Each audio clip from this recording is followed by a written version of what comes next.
Welcome aboard. You're now on the way to creating a brand personality for your product or service.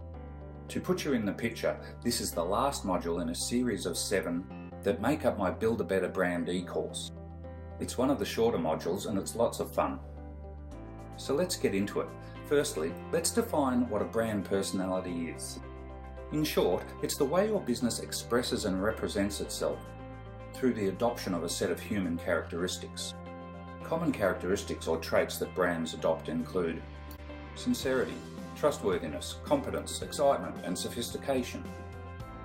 Smart brands express their chosen brand personality in various ways so that over time, these traits get attributed to their brand name. This is because today, people are more likely to identify with brands that closely resemble their own personality. For instance, there is a certain type of consumer who relates to and buys Red Bull because they love a good challenge and they relate to the daring trait Red Bull owns. Other personality types will gravitate towards Nike because they see themselves as active goal setters. Now remember, if you started your business on your own or with a partner or a small team, it's highly likely that your values and personality, along with the market you work in, has already moulded the way you communicate to your customers. Keep this in mind when going through these exercises, as you don't want to create a personality now that's the total opposite of how you work. It just won't come across as authentic. If you haven't started your business yet, then this is a great opportunity to mould it the way you want. Next, I want to talk to you about why it's so important to define your brand personality. See, today, consumers want to relate with brands at a more intimate level. They're looking for stories that resonate with them and a personality that aligns with their values, because it's human nature to gravitate and warm to certain people simply because of their personality, and it's no different with brands. So just as your personality is unique to you, your brand's personality should also be unique, especially in competitive markets where there are lots of similar products or services. Simply by having a clearly defined brand personality, it will make your brand more memorable and go a long way to differentiating your product or service, especially online. A well thought through brand personality also helps you to write great briefs for designers and marketers who need a clear understanding of how you want your brand to be represented, both visually and verbally.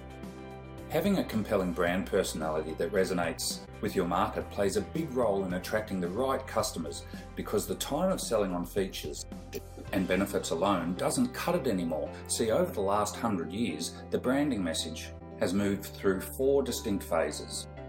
In the early 1900s, good branding talked about the product or service's features. As branding began to mature through the mid-1920s to the 50s, the most powerful brand messages spoke about the benefits associated with a product or service. Then throughout the 60s and up to around the year 2000, the increasingly sophisticated consumer became more attracted and responsive to brand messages that alluded to the experience. The 4th phase is the phase we're currently in, where great branding and great marketing messages demonstrate that the brand understands and identifies with the consumer at a more emotional level. This is where your brand personality comes in. Today's consumer wants to feel like the brand really identifies with their inner needs, desires, and dreams. Because as globalization and technology has created one massive global village, as humans, we want to erect new barriers in an attempt to create intimate worlds for ourselves. These are often referred to as tribes, and your brand personality is one of the mechanisms, along with the previous 6 in this e-course, you can use to help persuade people to become part of your tribe. Lastly, I want to cover where and how to use your brand personality. In a nutshell, you will be using it everywhere and all of the time. It defines the way your brand looks. It guides the style you use when designing your website, logo, advertising, imagery, and all of your brand collateral. It defines the way your brand acts, informing how you and your employees should behave and what you should do for your community or the world, and it defines the way your brand talks. Managing all 3 of these components is the key to achieving a unified character across all of your communications, both internally and externally, and both visually and verbally. So now it's time for you to begin. Start by reading the overview below and pay particular attention to the brand personality examples provided at the end. Then you're ready to move on to exercise 1 on the next page and create a brand personality that is truly part of your DNA to represent your brand the way you want it to. So go on and have some fun.